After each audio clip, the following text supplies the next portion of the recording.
आपके साथ जो अभद्रता की गई थी थाने में, उसको लेकर काफ़ी समय हो गया, उसके ऊपर कोई कार्रवाई हुई क्या अभी तक?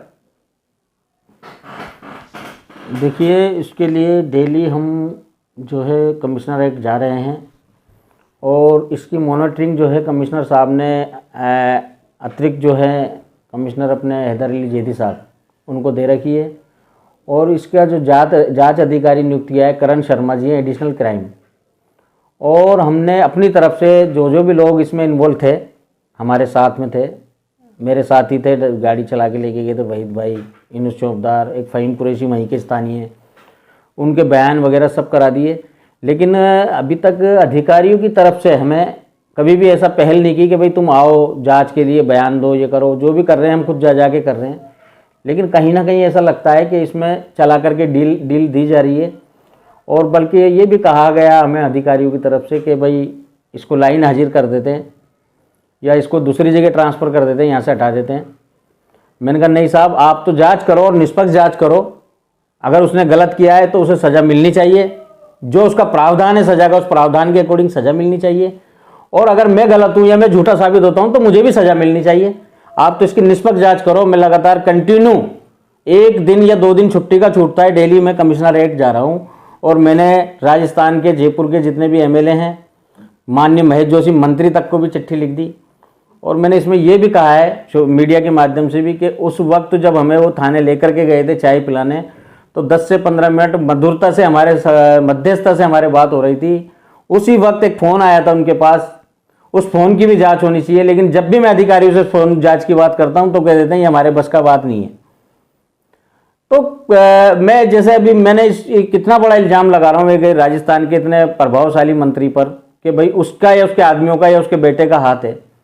तो कहीं ना कहीं उन्हें ऑफिशियली या अनऑफिशियली कॉल डिटेल की जांच करा के इसका खंडन करना चाहिए था कि भाई ये हमारा हाथ नहीं है, हमारे में कोई लेन देन नहीं है। उनकी चुप्पी ये बात बताती है कि कहीं ना कहीं नहीं, 100 के 100% उनका इसमें इन्वॉल्वमेंट है और वही इस जांच में रुकावट डाल रहे हैं।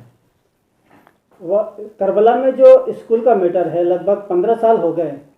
2 बार कांग्रेस की सरकार भी आ चुकी है और बीजेपी की भी आ चुकी है। बीजेपी पे तो आरोप लगते हैं कि वो मुस्लिमों को सुनती है, लेकिन कांग्रेस तो मुस्लिम का गढ़ है, उसके बावजूद अभी तक स्कूल तैयार नहीं हुआ। देखिए, उसके बारे में मैं ये बताना चाहूँगा आपको, 2007 में वो स्कूल की जगह वसुंधरा गवर्नमेंट में मिली थी। और वसुंधरा गवर्नमेंट में स्कूल की जगह मिलने के पश्चात ही 2-4 महीने बाद आचार संहिता लग गई थी, क्योंकि 2008 में चुनाव होने थे। ठीक है, उसके बाद माननीय बृज किशोर जी वहाँ से जीते हवा महल से और कांग्रेस की सरकार बनी 2008 में दिसंबर में। ठीक है, बृज किशोर जी ने भी इन चीज़ों पे, क्या अल्पसंख्यकों के अनेकों मुद्दों पे ध्यान नहीं दिया, इसलिए वो 2013 में हारे और फिर वापस रिपीट बीजेपी की सरकार आई और सुरेंद्र पारिक जी जीते।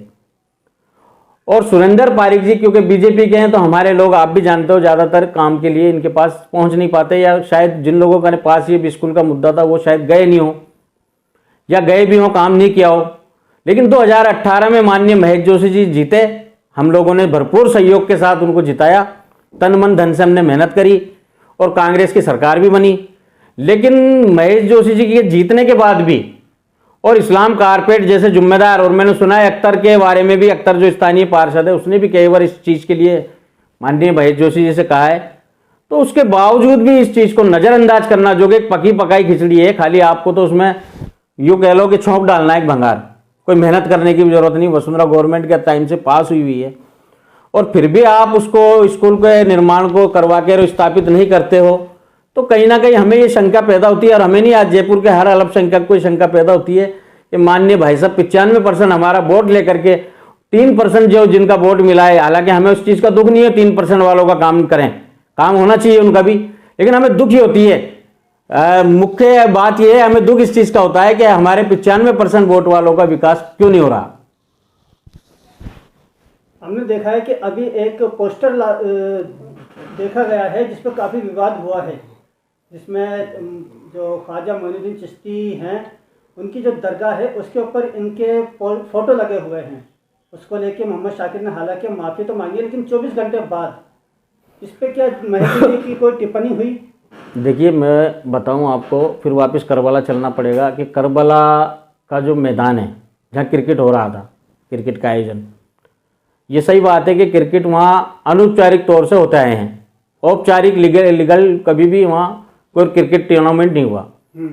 तो उसके लिए ही भाई साहब को जब लोगों ने उंगली उठाई थी और जो सूफी हबीबुर रहमान साहब ने वीडियो वायरल करा था, अपील की थी महेश जी से, उस वक्त ही महेश जोशी को खंडन करना चाहिए था, महेश जोशी जी को, कि भाई ये अगर किसी की भावनाओं को रौंद करके क्रिकेट हो रहा है तो मैं ये क्रिकेट नहीं होने दूंगा, खंडन करना चाहिए था, या फिर उनसे जाके मिलना चाहिए था, उनको सेटिस्फाई करना चाहिए था और वक्फ बोर्ड से भी परमिशन लेनी चाहिए थी।